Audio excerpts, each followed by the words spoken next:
The first people to live in the Americas came from Asia through Alaska, about 30,000 years ago. During the last ice age, when much of the world's ocean water was frozen into huge glaciers and ice sheets, there existed a strip of dry land between Asia and Alaska, in an area that today is covered by ocean. It is believed that wandering tribes of hunters crossed this land bridge into America. They were following herds of animals which they hunted for food.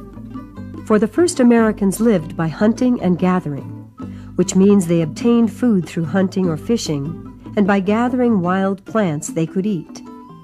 These hunters and gatherers were not yet civilized.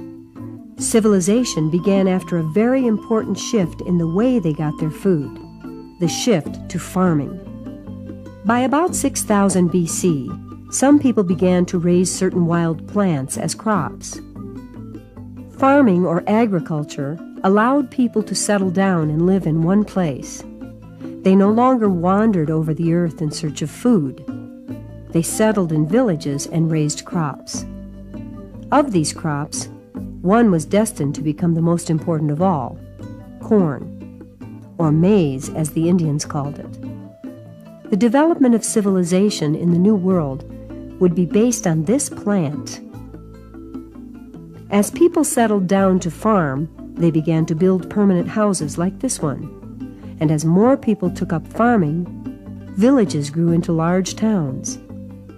Agriculture and living in towns are the first steps toward becoming civilized. Living in settlements with plenty to eat, people began to have more time. They began to have enough time to make beautiful things.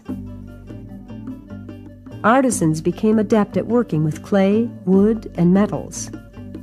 Art is another sign of civilization.